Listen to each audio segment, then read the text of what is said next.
CEPT Archives has organized to celebrate the International Archives Week. And we're very happy today that we have with us Professor Gauri Bharat. We welcome Gauri on today's talk. And she is very much one of us. I mean, Gauri has been on our advisory committee, and she's also a mentor to the fellowship program that we've started at Archives. And to introduce her, of course, she's an associate professor and the head of Architectural History and Research Program at the CEPT University, Ahmedabad. And she pursued her bachelor's in architecture from CEPT and did a Ph.D. at the University of East Anglia in UK. I hope I spelled that, pronounced that right. And of course, her research and her PhD, it won the international convention, the award at the International Convention for Asian Scholars.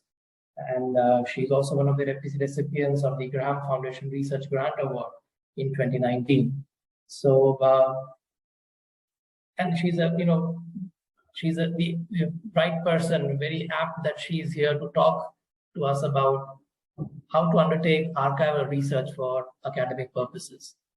So, without much ado, Gauri, I welcome you and hand it over to you. Thank you very much. It's I'm absolutely thrilled to be sharing. So what I'm doing at the moment is sort of work in progress, and it's always quite nice to have an opportunity to think through a work that is in progress.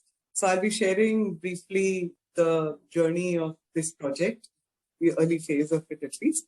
The project that I'm going to talk a little bit about today is what I'm currently working on, which is, simply put, it's a history of reinforced concrete in India. And this is the one that started off with the Graham Grant, but actually it started a little before that. And so what I wanted to share about how it went from being, in my mind, a more sort of a project that was anchored in the documentation of architectural works to now almost becoming an entirely, a project that is entirely dependent on archival material. And that shift happened quite early on. So I've been teaching architectural history and research for a while. And one of the things in the postgraduate program, a key difference between the postgraduate and the undergraduate programs in terms of history is that in undergraduate programs, we offer a set of pre-shaped ideas. In the postgraduate programs, we are encouraging students to think about how do histories get written. And a significant entry point into that question is, so what are the sources of information through which we come up with any historical narrative? And it was in the course of that we started with this, it's a very simple question, which is how do buildings get made? And that question was at the center of being able to say anything about architectural history. And it was through a series of those, we've been studying buildings, and when I say we, I mean together, my co-tutor and my students, many of whom are in the audience right now. So what we've been exploring is, how are buildings made in the past, and what does that tell us about architectural production? So this concrete project started quite specifically. Obviously, it's a continuing, this question of construction history continues, but more specifically, we were looking at buildings in the vicinity of sort of mid-20th century buildings in Ahmedabad. And we had done a series, the first project, we were looking at buildings that are constructed around the university campus, actually. So the works of Atmaram Gajjar was the focus of one of the studios. And as the students, it was a small studio, I think we were 5 students. And we were looking at the works of Atmaram Gajjar, and the simple thing that we realized that over the course of Atmaram Gajjar practiced between the 1930s and he finally passed away, I think, in 1960. And in that period, there was a very interesting trajectory that was visible. So first, he was a trained architect, and so he was one of the early users of RCC. Compared to a whole lot of other buildings that were being built in Ahmedabad at that point in time, which had jack arches and other kinds of construction systems. One of the students came up with this observation that a lot of the later Atmaram Gajjar buildings in the 1940s seem to have fins. So in fact, the row of buildings, when we step out of the north gate of the CEPT campus, the AG Teachers School and the Kharawala School at the end, they all have fins. And so the student was saying that, I always thought that fins were introduced into Ahmedabad by Le Corbusier.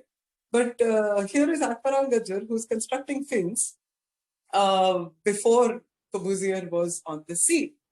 And so that led to a very interesting series of discussions about how fins are constructed and how they are a slightly specialized. It's not, any run-of-the-mill person cannot really put together good fins.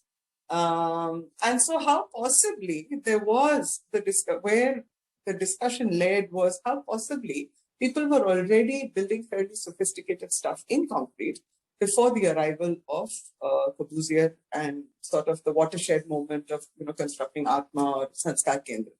So that's where it started, and it's an idea that sort of stuck in my head as well. So I started exploring further, and slowly realized that there are a number of buildings. So 1930s, there are a number of buildings that are done in RCC, and so that is where the project started. And I'll share my screen now, so you can see the first phase of the project the way I proposed it before.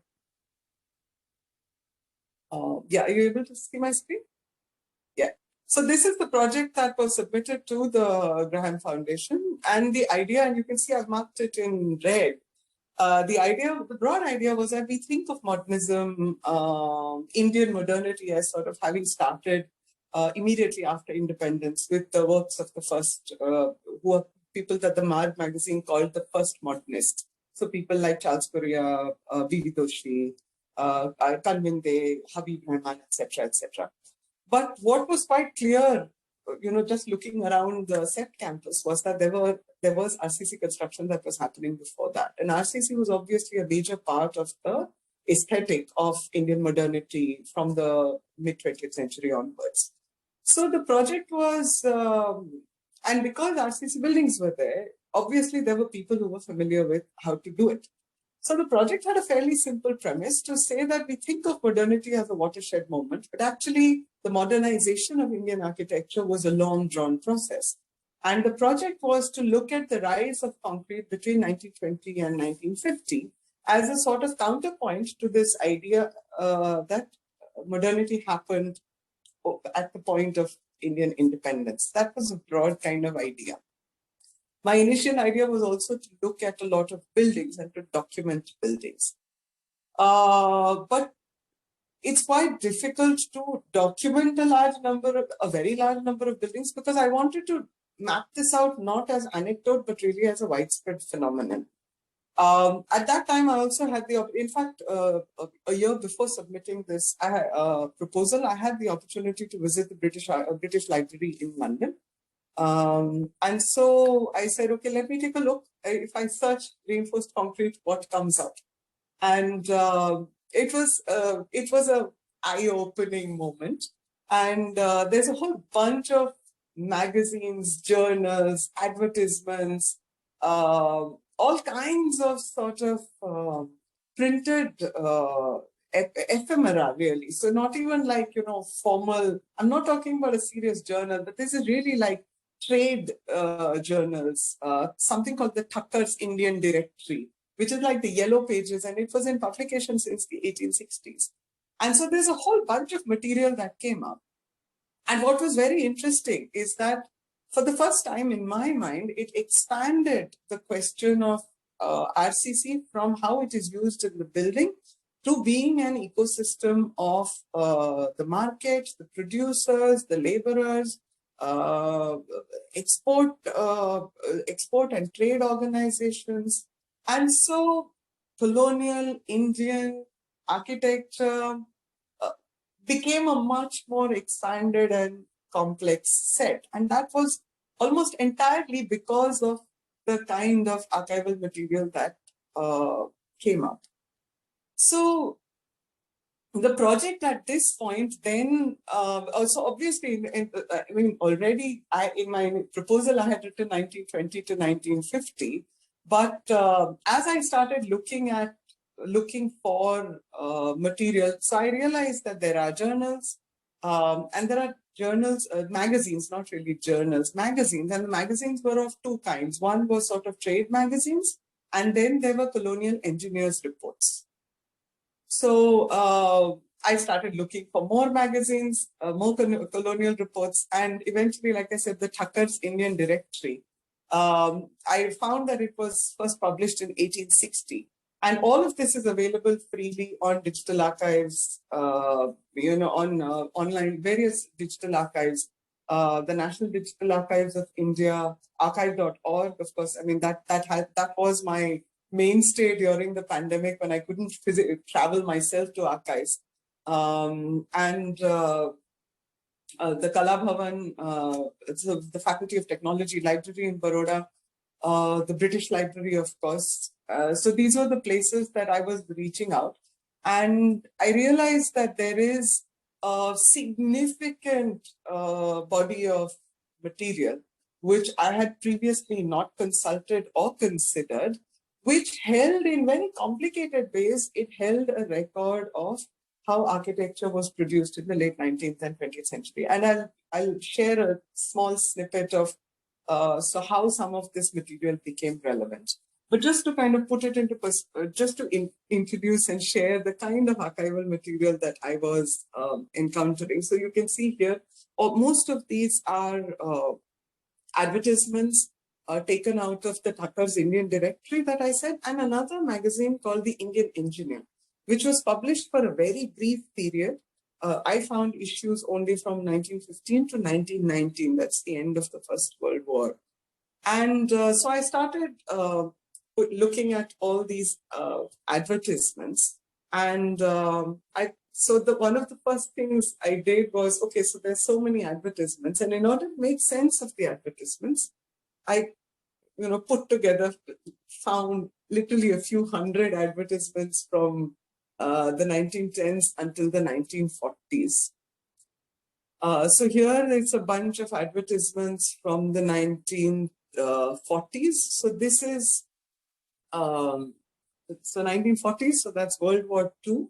So between World War I and World War II, and a closer analysis of the advertisements already reveals certain key shifts. So the first set of advertisements were available typically in trade magazines. The second set of advertisements, so all these advertisements that you see on the screen, most of these are from newspapers. So you already see a shift in who cement is being sold to. So in the World War I period, the nature of the publication suggests that the audience was primarily technical people, so engineers, other people who knew about cement.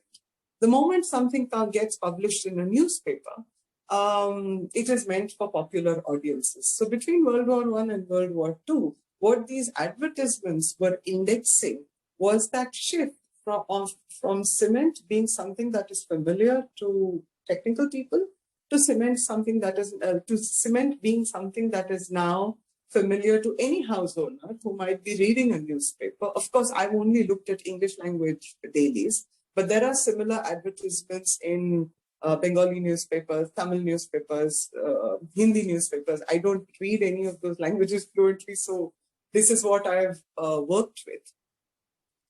Again, what this process opened up for me quite significantly was the idea of an architectural archive. So the architectural archive was no longer material that was produced in an architect's office alone. Suddenly, there were all these other registers of how, all these other people, all these other places who are participant in the process of architectural production. So by this time, and of course, by the time then I submitted the proposal, and then by the time I got the grant and I started in 2019, I was already looking at a very, very expanded set of material. So starting with, so Atmara, in fact, now I'm now working on the manuscript. And from a project that was dominantly going to be Atmaram Gajjar and the 1940s in Ahmedabad, now currently the way the project stands, the history of concrete is currently 1860 to 1940. And there is one chapter on Gajjar as a detailed study of developments in Ahmedabad. But it has become a far wider history of architectural production. So there is materials, so there are chapters on bridges, there are chapters on cement supply, and all of this really and truly has only been possible because I stumbled upon this kind of material in the archive. And so this is for not just for, I mean, for me, obviously, it's the first time that an entire project is substantially anchored on archival material. But the nature of the archival material, in a sense, has also conceptually expanded the project for me. So I've shared a bit about the kinds of archival material that I've come across. The project as it stands at the moment uses a lot of advertisements. It uses a lot of reports. So the engineers' reports that I mentioned, I'm not able to share that because it's not a visual thing. But if any of you are interested, I'd urge you to take a look. It's for me again that was a fascinating realization. Compared to architects, colonial engineers, obviously because engineering also was a more mature profession, but by the late 19th century, compared to the first trained architects the first licensed architects really came on the scene only in the early first decades of the 20th century. So the intellectual networks of engineering were quite well developed, and particularly military engineers. So for the late 19th century period, which is half the period that I'm looking at, the military engineers' records have been my most important source of information. And there is a lot of work and a lot of writing on colonial archives and the nature of the colonial archive, starting from the sort of really groundbreaking subaltern studies scholarship by the subaltern studies groups, the Ranajit Guha's piece on how do you read a colonial archive, to more architectural writings, people like Shati Chattopadhyay, who write extensively on how do we investigate a colonial archive and how do we extract material from that. But on a sort of more straightforward note, what was really the colonial archive for a context like India, where contemporary archives, in the sense that in the post-colonial period, the post-independence period, archived material suddenly seems to disappear. It has to do with the struggles of the young nation state. But the colonial archive remains such an enormous repository of material that my sense is that a lot of history writing is going to remain concentrated on the late 19th and early 20th century, simply because that's the material that's available to us. So after independence, we end up having to depend on actual buildings, whereas before independence, there are all kinds of reports that are available. So I'm really just talking in terms of working like a historian. All history writing is dependent on the kind of evidence that is available to us. So if we look at the past 200 years in India, the colonial period is incredibly well documented. And then the post-independence period, suddenly we see a very different, we see gaps. But then at the same time, the building itself becomes available to us. There are more buildings from the post-independence period than there are from an earlier period. Having said that, I think what I mentioned at the beginning, one of the things that's been very fascinating for me in this process is the different kinds of material that I have reached out to, but also that have helped me say something about how do buildings get constructed, or have helped me reimagine certain aspects of architectural production. In fact, for most of my current chapters at the moment, I have hardly used building plans. Since I'm interested in how buildings are constructed, building plans give me a layout of space. Very few building plans embed information about materials, embed information about structure. And that too, I mean, I'm also trained as an architect, and for the longest time, you kind of imagine that the plan is the most complete, almost a most complete form of information about any building. But more and more, any day, I would prefer a structural drawing. I would prefer detailed drawings. I would really love contractual, notes. I would love tender documents, because those documents embed a whole bunch of details which relate to how a building is actually put together. Plans, on the other hand, offer information about layout, which is fantastic. I mean, it is incredibly useful for spatial analysis.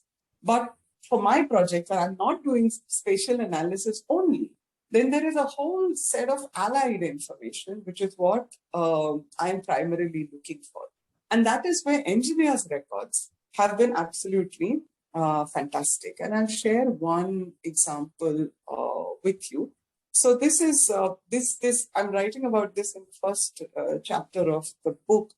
So this is an engineer's report on, I think, from 1867 or 1870. And this is a junior engineer who has written a report about, the title of the report is On Building in Pisse. Pisse is a form of rammed earth, but it's a technique of rammed earth that was developed in the late 18th century in France. And it was extensively popularized. So there's a whole bunch of publications through the late 18th and early 19th centuries. And it was proposed as a sort of counterpoint to the classical revival modes of building, which were heavily dependent on stone. And so this also came out, I mean, I'm really digressing now, but this was positioned as a sort of alternative, a more democratic alternative to the elite forms of construction in Europe at that point in time. So it was a rammed earth construction, and a number of jails were built using Pisse in the aftermath of the 1857 rebellion. So this was a report on the construction of two jails, one in Bareilly and one in a small place called Etah. And of the many things in the jail, this is quite fascinating. In fact, a number of reports until the 1890s or so, they have a listing of how much things cost. Now this is, it's something that I have a very, very preliminary analysis of this. So, but my sense is that there is a lot of detail in this that is kind of waiting to be unpacked. So on the one hand, obviously this bill of quantities is laying out the cost of things, but it is also by default indicating what are the kinds of materials that are being used for construction at that point in time. And then there is that note on labor, which is very fascinating. So one of the threads that I'm trying to look for in this book, which, like I said, it started with that early question around if Atmaram Gajjar was already constructing fins. Architects don't actually construct things themselves. Somebody, there's a labor contract and there's a bunch of laborers who are actually executing stuff. And so that question of labor is something that is fairly central in my project. But at the same time, the question of labor is almost entirely absent in any kind of architectural archive. Labor is invisible. There's a sub-discipline called labor history. There is something called labor economics. But the question of labor in architecture is something that is hardly ever discussed. And it is certainly not something that comes down to us in most of the publications or archival material, simply because labor is considered how do I say it? The labor is invisible. The dominant idea within architectural history is that we attribute creative genius to the architect, of course. And of course, if we at all think of other collaborators, it is a structural engineer, it is the other engineers who may be involved. But as any practicing architect will know and tell you, so much of what they are able to do or not able to do, or the quality that they are able to achieve, depends on the labor that they are able to source. So in fact, many architects will have labor teams that they are working with. And this is now, there is a rising consciousness. So in fact, some of you may remember when the new library building here at CEPT, when it was opened, the first, what is now the central gallery, there was a name of many of the important people from the construction force who were part of the construction. So it was not just PSP construction, but many people who were involved in PSP were part of the team that was acknowledged. So since I was saying that, in order to construct concrete, you need to have somebody who can, do the form work. You have to have somebody who can do bar bending, and you have to have somebody who knows how to mix the concrete. Even today, these are the three key groups of laborers. And the simple fact that the more skilled the labor, the higher the cost of the project.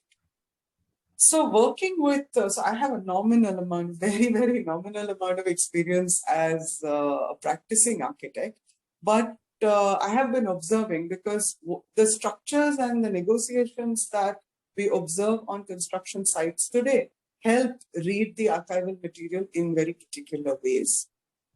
So if you see here, oh, sorry, I had a little red mark. Anyways, if you see in the bottom of the table, it says labor, and below that it says at Bareilly, the work was chiefly done by prisoners. When laborers are employed, then 6 men, 8 days at 2 annas per diem for one case of casting costs so much.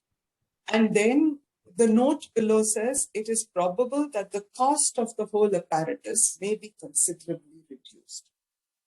So basically, what the document is clearly saying is that the work was done by laborers. If they have to employ the work was done by prisoners, and obviously prisoners are not paid. So the overall cost of the project is determined by the use of convict laborers. Should laborers be employed, then a certain amount it is going to cost. What this note also does, or at least what I think it is doing, is it is then allowing us to make sense of the rest of the report. If the work has to be done by prisoners, then the engineer by default is working with a labor force where he, and I'm saying he here consciously because all of this is men, he has no idea as to the level of skill that these people have. Now, the moment you are working with a labor force where you completely cannot gauge the amount of skill, the nature of specifications that have to be given suddenly become different. If you don't know who's going to do the execution, you have to specify a lot more. You have to anticipate a whole bunch of problems, and you have to start specifying them as part of your reports. So once I read that, then suddenly the extent of specifications given in these reports become a reflection of the increasing divide between the conceptualization of an architectural work and its actual execution. In places where, and this is again then marks a key shift between what we consider traditional, or indigenous building practices, where somebody would have been working with a group of mistris who sort of already know. So if you are working with a group where there is a shared understanding of form, expectation, aesthetics, then the requirement, the need to specify things is less. So through this little note, the entire body of archival material begins to take on a different, tenor, basically. There are other kinds of ideas here, but maybe I will not go into lots of detail. But just to flag up that even a group like Labour, who are otherwise largely invisible in the archive, depending on the kind of material that one is able to access, it becomes possible to sort of extract the invisible.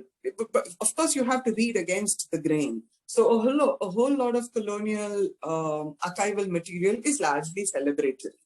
So, you will have all of these reports are prefaced by the grandeur of the empire and the benevolence of the empire and the precision of the engineers. But once you read closely, you begin to pick out indications where they are experimenting, innovating, and it becomes possible to read a very different kind of history through these kinds of materials. But again, I will sort of finish with that point that a lot of what we are able to read depends on the kind of material. So increasingly in this project, almost entirely, I am looking for other kinds of information. So, like cache memos. In fact, everybody I'm speaking to, so a lot of the material from the late 19th century is available in open access archives. But from 1905, 1910, and now 1915 onwards, it all goes behind paywalls or it becomes restricted access, whatever I think the privacy regulations, etc. But even in more contemporary times, if we are able to get any process-related documents, it opens up the possibility for new ways of reading architectural works. So what I'm working with at the moment is a fairly expanded sense of an architectural archive, and one that is certainly beyond what the architects themselves record, to a whole bunch of what we would consider as paraphernalia, but which are indexing the actual processes of architecture in far greater detail and in ways that we cannot really anticipate at the moment. So, while at the same time, I recognize that archiving is an inherently difficult task because, who's going to keep, memos like this of how much something cost? Nobody keeps stuff like that. And at the same time, I also know that it is very difficult to preempt use, so the archive, in a sense, is value neutral. You just collect stuff. It's not value neutral, but it's devoid immediately of contextualizing. So it's very difficult to preempt that this will become useful in the future and therefore we should collect it. But if it is possible to record architectural process in some way, then we open up that possibility for a broader and more diverse kinds of theorizing in the future. So I'll just stop with that, and then if there are any questions, or maybe we can have a discussion if there's something that doesn't make sense, so we can talk about that. Stop sharing. Yes, so I'll just stop with that. I'm sure there are many questions, and thank you, Dr. Bharat, for this very insightful talk. I've written down some questions, but I will let the audience put their question first, and then maybe we can take those pointers.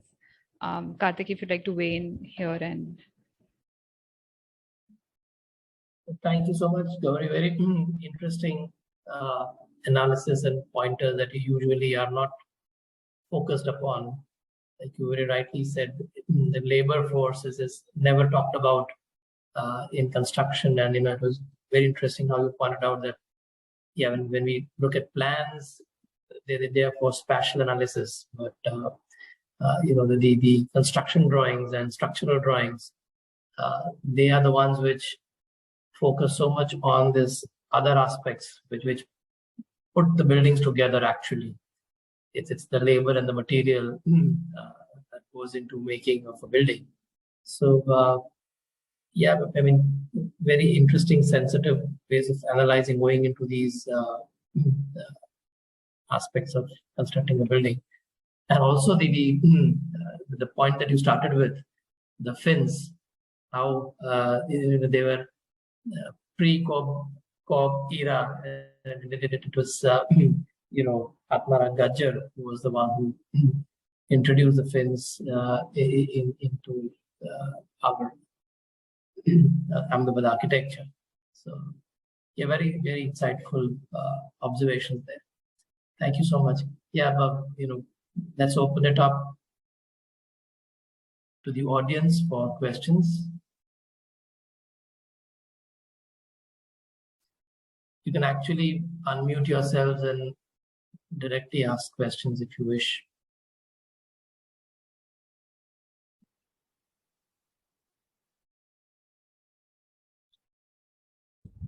As we wait for some questions, one point that you made, that was the coming together of the idea of the architectural archives, which is also a lot of ephemeral material, which sort of in a larger scheme of architectural archives sort of gets a backseat, because we are largely looking at architectural drawings, which is very important, not to say they are not, but and the way that you have sort of interpreted many meanings from the ephemeral material is something which is very interesting. And I would also like to then say that the archives has a lot of ephemeral material which needs to be sort of read and interpreted, and such a small piece of paper can give you so many meanings if you're looking in the right direction. So yeah, if you just can sort of elaborate on how ephemeral material is very important. And also architectural archives predominantly have drawings, but also several architectural records when we acquire collections from a practice that sort of can tell you so many different aspects of the processes and the entire journey of the coming together of a project and things like that. So, yeah. Yeah, so I mean, like the examples I showed, I had never looked at trade magazines, trade journals. I had never seriously looked at engineers' reports, and it is still fairly difficult. To be fair, I don't mean to suggest that the CEPT Archives should start collecting everything, because it's very difficult, and ephemera are particularly difficult. I think a lot of these connections are not questions of collection, but really questions of research. So there is an entire thing called the Endangered Archives program, which looks at documentary material. So there is a lot of newspaper stuff. The problem with newspapers is that there's also so much other stuff that, since I was only looking at advertisements, it wasn't too bad. But still, I had somebody help me, and they sat through 3 decades of newspapers. And newspapers, unlike other things, are published every day. So it makes it incredibly difficult to search. So I think, that there is no easy way of, how do we do this? But I think just, if there is an opportunity to digitize some of these things, then maybe we can. But they are fascinating, but they are fascinating within projects. Otherwise, it's a whole bunch of data, and managing data is a task in itself. So, I mean, I've been now and I've had a number of really phenomenal research assistants, including Bhavya, now Naomi, somebody called Aishwarya earlier. And they have done the dirty work of sort of scanning through hundreds and hundreds of, documents to pick out stuff. So I think rather than, I would imagine that remaining open to possibilities is crucial. To say that, okay, there are other sources of architectural information. And there is tremendous value to the CEPT Archives focusing on particularly architectural material. Because that's also how, all the archives that have been very, very useful to me have been incredibly detailed specialist archives. So the entire engineering records, they all came out of, I mean, one of the most phenomenal records is the Institute of Civil Engineers in the Institute of Civil Engineers in the UK. So they just have civil engineering records, but they do it in so much detail that somebody like me who only wants to sort of dip into an engineering record, I'm able to go in and pick out stuff. So I think similarly, the newspaper, the Center for Studies in Social Sciences, CSSS in Calcutta, they have the most incredible newspaper record of only the Amrit Bazar Patrika, which was published 1896 to 1940. So I think it's also a question of developing as detailed a record of one kind of stuff. So the thing with the Amrit Bazar Patrika is all my stuff is only from Calcutta. So then I went to the Indian Express. Indian Express only in Chennai. But I mean, that is my job to look across the board. But what these institutions have done very, very well is to create detailed records of one kind. And that rigor of record keeping is what makes, my job relatively easier, because now if I know that I've looked at the Amrit Bazar Patrika, I have a reasonably good representation of what was in the newspapers in Eastern India in the pre-independence period. So I think that depth of recording is, depth of collecting is very crucial from sort of an institutional perspective. It gives me the confidence that I've seen this, so I've more or less covered because I trust the institution. So that's my sort of sense with ephemera. It's possible you can't sort of. So, like you also said, it's very difficult to preempt the the use, the context, and I mean, these are the questions we really deal with largely. We're still waiting for questions.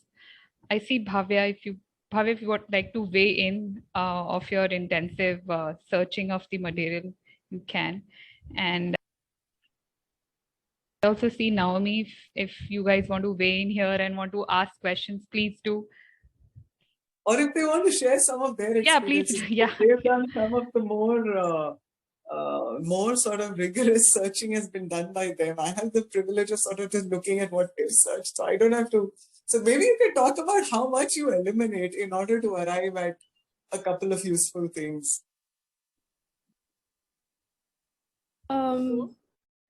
Hello, everyone. I think there's a lot of eliminating involved, but I think for somebody like me, it was a lot of fun to go through a lot of documents, and it was very fascinating. It was very fascinating to go through all these reports and then find various cue points which would take you to the next document, which would be relevant. Because, and in the process, we also discovered that there are a lot of, like Gauri just mentioned, that we know where to go for what.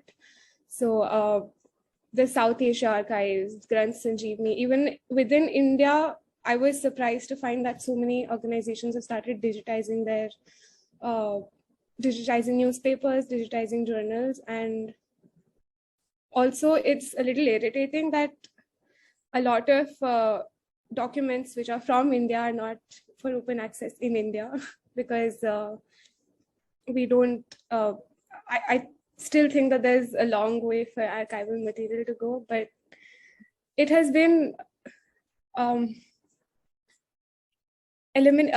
it has been very interesting and fascinating because the discovery part is very interesting. Like when you go through 5 documents and then you find that one document which is very interesting and relevant to the project, that gives a lot of adrenaline to, I think, just keep going through archival material. I'll just share one of those materials, which arguably was, at least for me, it was sort of a high point. There was, we had been looking, so one of the things that I was looking for was like the earliest use of reinforcement concrete. It was sort of self-evident that I had to be able to put a moment to that. And so this question of, okay, how much further back? And then, so I think before Bhavya came on board, I think we were at 1917, 1915, there were a few examples that I had found. And then Bhavya found this which has to be like the most, you're like, what? People are doing stuff like that? No, there's an engineering conference that happened in Shimla in 1913. And there was a 5-volume proceedings published, including drawings of all the papers that were published. And there's irrigation engineers, I don't know, a whole bunch. And somebody has presented a paper on the use of reinforced brickwork. And a junior engineer from the Bombay PWD. So just the idea that there is a conference that is happening in Shimla, it's a proper conference. So all these people have come from all over India. And it's a conference that goes on for 3 or 4 days. And then all of that material gets published as proceedings. And within the trajectory of the development of RCC, that presents a very specific moment. But it also introduced the idea that there were these kinds of professional networks, there were processes of knowledge exchange. And just like you would do in like a modern day conference, they published proceedings, they published a really wonderful set of drawings. So the fact that, you know, 100 years ago, the world was a lot similar to what we are doing today is always quite fascinating. And then there is this absolutely cheeky magazine called the Bombay Builder, which has some of the nastiest reviews of architecture being published. Somebody is really having fun in the mid-19th century. It's worth taking a look at. Actually, they're taking the nastiest pot shots at buildings being constructed in Bombay. And so sarcastic. The editorial, the articles, it's absolutely wonderful. So it's been quite delightful. So the Bombay Builder is on both of these were found by Bhavya. They're up there on my list of sort of really phenomenal archival finds. Yeah. Yeah, actually, and sometimes reading these reports written in the 19th century about things there are reports where people have condemned concrete and they've written that it's not a great material and it wouldn't really, there are a lot of problems, especially with the aesthetic part of it and other things. And then you realize that, almost 100 years down the lane, things are very different and how things have actually managed to turn out versus how they were thought about at that time. It gives a very different perspective to how I think we look at what things are happening today. So that way, for me, I think going through all these materials has been very eye-opening and very fascinating. So it's not really a tedious task, or I wouldn't call it dirty finding, Gauri. It's fun. Yeah. Hello, ma'am. Am I audible? Hi, good morning.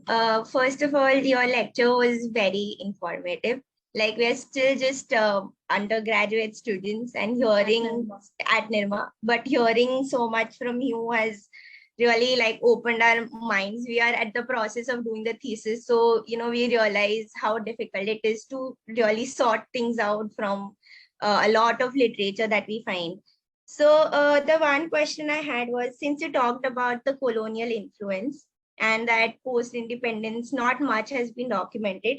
I just wanted to ask, like, since the colonial period had so much influence on a lot of aspects in India, has there been like any particular influence the colonials had on how we documented our archivals?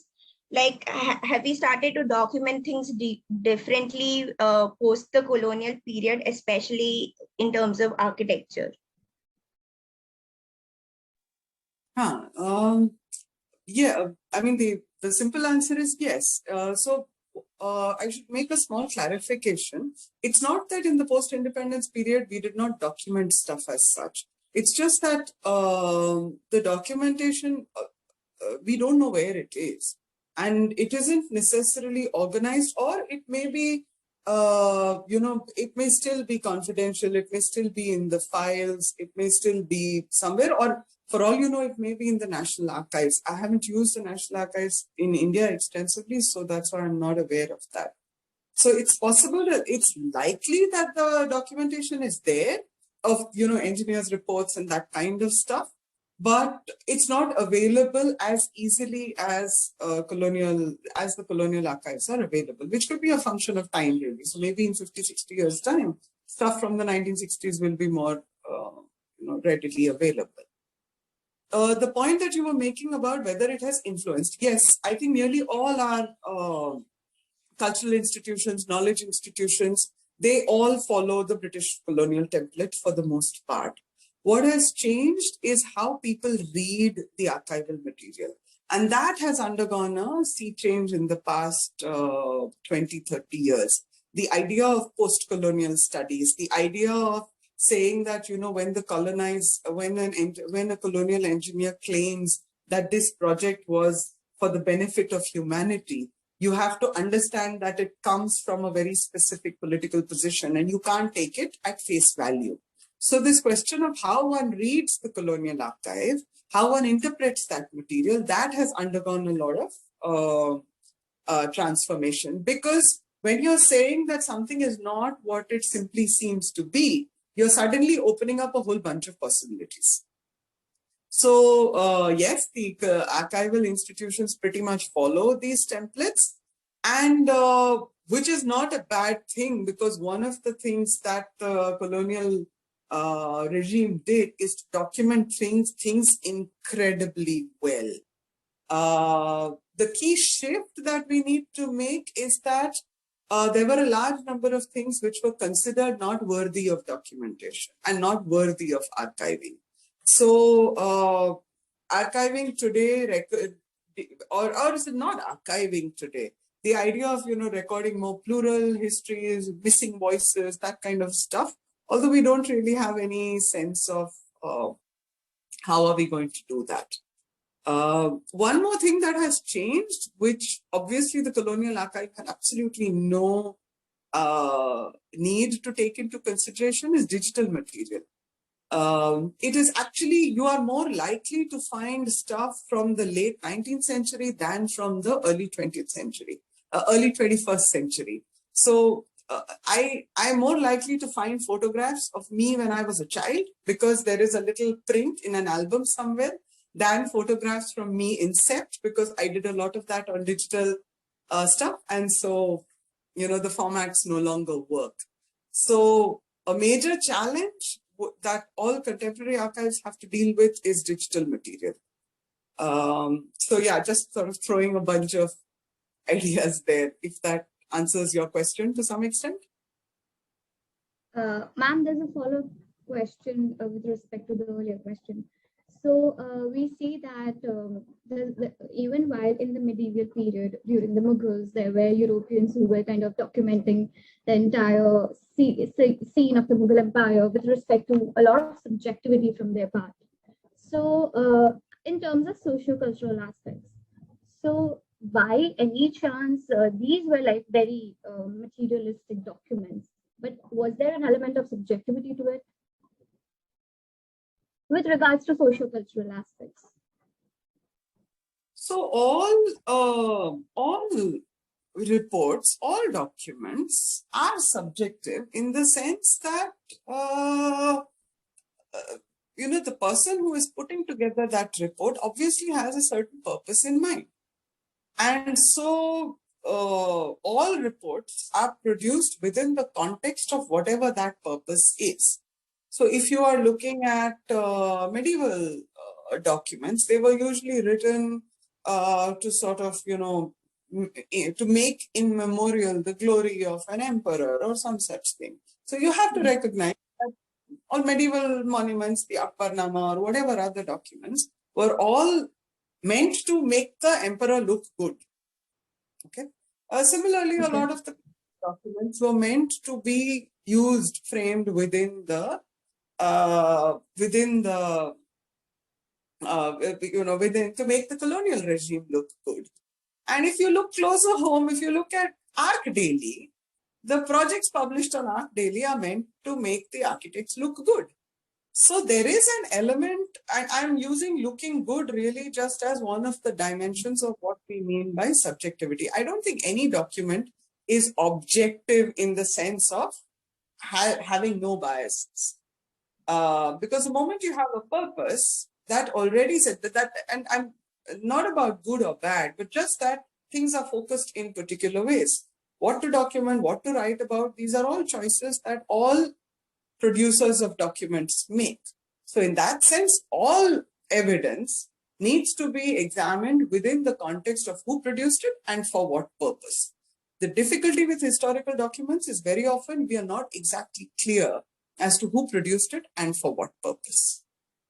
The other thing with medieval archives is that the key difference between medieval archives and colonial archives, and I'm saying sort of loosely 19th century, pre-19th century, is the prevalence of printing. So the introduction of printing and the introduction of wide-scale production of paper makes a major difference to the kind of stuff that gets archived. In the medieval period, there were far fewer people who were writing. There were far fewer things that had to be written about. And so obviously the archive becomes, or the document of human society, of people's lives, becomes more diverse as we go by. I mean, as we go along in time. I mean, today, if you look at Facebook, Facebook first came in 2006, I think. So in the past 17 years, humankind has documented far more aspects of their life than any generation before us has done. So if you think all of this as sort of broadly archiving, then obviously all of this is anchored in specific purpose, specific kinds of subjectivities. The thing to bear in mind is subjectivity does not mean randomness. It basically means that things are geared towards a specific purpose. Yeah, does that make sense? Yes, ma'am. Yeah. Thank you. I think we are reaching out, running out of time now.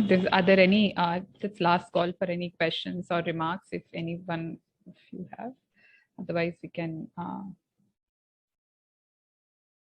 So I think we don't have any questions as yet, but thank you for doing this. And I think we learned a lot also about the project and a bit more about record management and keeping, I guess.